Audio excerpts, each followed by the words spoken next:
अब आगे बढ़ेंगे। महाराष्ट्र में 5 अगस्त को कैबिनेट का विस्तार हो सकता है। सूत्रों की माने तो शिंदे मंत्रिमंडल का विस्तार राजभवन में शाम के वक्त होना है। मंगलवार को ही महाराष्ट्र के मुख्यमंत्री एकनाथ शिंदे ने कहा था कि उनकी सरकार अच्छा काम कर रही है और जल्द ही मंत्रिमंडल का विस्तार होगा। सीएम शिंदे ने मंगलवार को पुणे में मीडिया से बात भी की थी और कहा था कि हम जल्द ही अपने मंत्रिमंडल का विस्तार करेंगे। भले ही पूर्ण मंत्रिमंडल ना हो, लेकिन सरकार कुशलतापूर्वक काम कर रही है। हमने ऐसे कई निर्णय लिए हैं जो जनमोन्मुखी हैं। बता दें कि एकनाथ शिंदे ने 30 जून को महाराष्ट्र के मुख्यमंत्री पद की शपथ ली थी, लेकिन 1 महीने के बाद तक भी कैबिनेट का विस्तार नहीं हुआ है। इस बात को लेकर विपक्षी दल शिंदे सरकार पर निशाना साधते हुए नजर आ रहे हैं। वहीं 1 महीने में भले ही महाराष्ट्र मंत्रिमंडल का विस्तार नहीं हुआ हो, लेकिन शिंदे सरकार ने 1 महीने में 751 सरकारी आदेश जारी कर दिए हैं। इनमें से 100 से अधिक आदेश अकेले स्वास्थ्य विभाग से संबंधित हैं। इससे पहले शिवसेना में विद्रोह होने के बाद ही पार्टी के प्रमुख उद्धव ठाकरे के नेतृत्व वाली महाविकास अघाड़ी सरकार ने 4 दिन के अंदर 182 सरकारी आदेश जारी किए थे। दरअसल सरकार के गठन के बाद भी कैबिनेट विस्तार नहीं होने पर शिंदे की सरकार विपक्ष के भी निशाने पर है। एनसीपी और कांग्रेस कैबिनेट विस्तार न होने पर कई बार शिंदे सरकार पर निशाना साध चुके हैं। सूत्रों की माने तो कैबिनेट विस्तार के लिए शिंदे गुट ने फॉर्मूला तैयार भी कर लिया है और आपने देखा होगा बैठकों का दौर भी चला था। इस फॉर्मूले में इस बात का जिक्र है कि किस पार्टी को कितने मंत्री पद मिलेंगे। इस फॉर्मूले पर फैसला बीजेपी को करना है। हालांकि यह भी कहा जा रहा है कि फॉर्मूला पूरा तैयार है, सब कुछ तय हो चुका है, बस घोषणा होना बाकी है।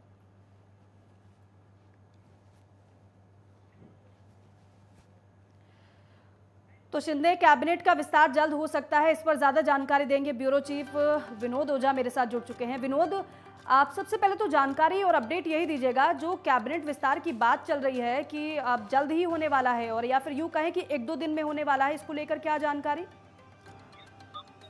बिल्कुल, देखिए ऐसी जानकारी मिल रही है कि कल शाम को मतलब 5 तारीख के शाम को एक मंत्रिमंडल का विस्तार हो सकता है। और सबसे जो अड़चन थी वो 2 अड़चनें थी। एक तो थी कि सीट का बंटवारा कैसे किया जाए, कौन सा मंत्रालय किसको दिया जाए, और इसी को लेकर के आपने देखा है कि 2-3 बार दिल्ली का दौरा भी हुआ है मुख्यमंत्री का और उप मुख्यमंत्री का, लेकिन अभी ये फार्मूला फाइनल कर लिया गया है, ऐसी जानकारी मिल रही है। और इस फार्मूले के तहत बीजेपी के 8 मंत्री शपथ लेंगे, शिंदे गुट के 7 मंत्री शपथ लेंगे और एक कोई भी निर्दलीय शपथ ले सकता है, ऐसी जानकारी मिल रही है। बिल्कुल विनोद, जो आप बता रहे हैं, इन नामों का भी क्या जिक्र किया गया है? कुछ पता चल पाया कि कौन कौन से नाम शामिल हो सकते हैं? क्योंकि अब जो ये कैबिनेट विस्तार होगा, तमाम बातों को सोचते हुए, समझते हुए, विचार विमर्श करते हुए कैबिनेट का विस्तार किया जाएगा, क्योंकि आगे 2024 भी है। और उससे भी बड़ी बात यह है क्योंकि एनसीपी को हमने सुना था, शरद पवार ये कहते हुए नजर आए थे कि ज्यादा दिन की सरकार नहीं है।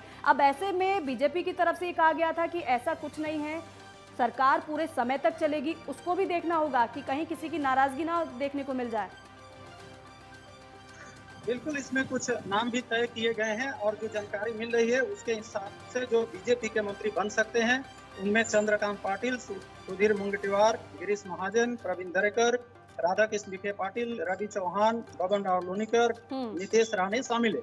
और जो शिंदे गुट के मंत्री बन सकते हैं, जो संभावित मंत्री हैं, उनमें से दादा भूसे, उदय सामंत, दीपक केसरकर, शंभू राज देसाई, संदीपन घुमरे, संजय सिरसाट, अब्दुल सत्तार, ये इनके नाम आ रहे हैं और इनको मंत्री बनने की संभावना है। जो एक मंत्री निर्दलीय से हो सकता है वो बच्चू कडू हो सकते हैं या फिर रवि राणा हो सकते हैं, ऐसी जानकारी मिल रही है। जी विनोद, एक बात और, क्योंकि अब जो उद्धव कैबिनेट में जो चेहरे हमने देखे, वो क्योंकि उद्धव का साथ छोड़कर शिंदे के साथ आए। अब ऐसे में अपेक्षा और आकांक्षाएं उनकी होंगी कि एक बार फिर से उनको वही ओहदा मिले, कैबिनेट में शामिल किया जाए। तो क्या वही नाम हम देखेंगे शिंदे कैबिनेट में, या फिर उससे थोड़ा अलग कुछ देखने को मिल सकता है?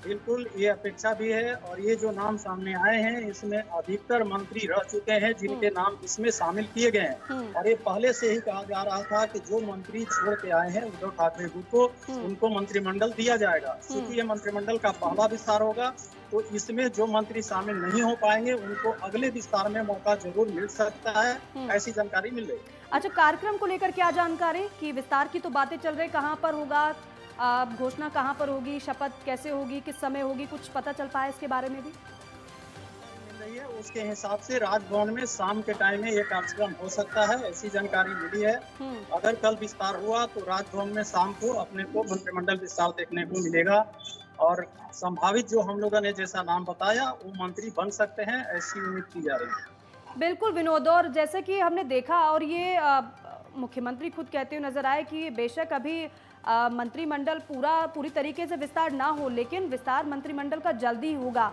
ऐसे में ये माना जाए कि कई चरणों में मंत्रिमंडल का विस्तार हो सकता है, कुछ अभी घोषणा की जाएगी, कुछ बाद में की जाएगी, इस तरीके का कुछ फॉर्मूला है क्या?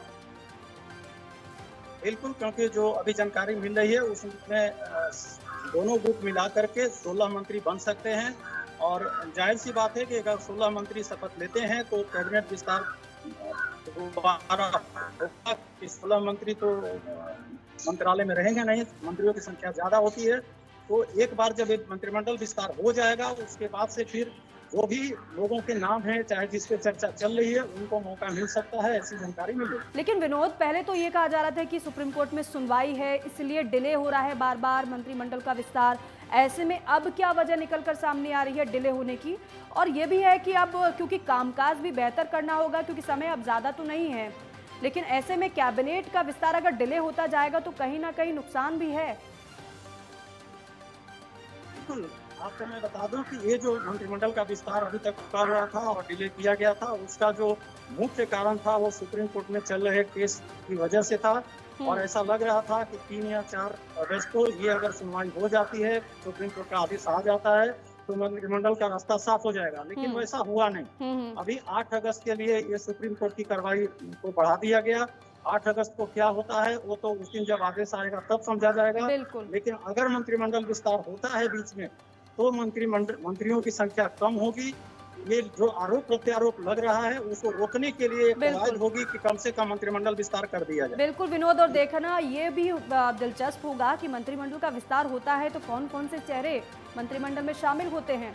बहुत बहुत शुक्रिया आपका जानकारी के लिए, बातचीत के लिए।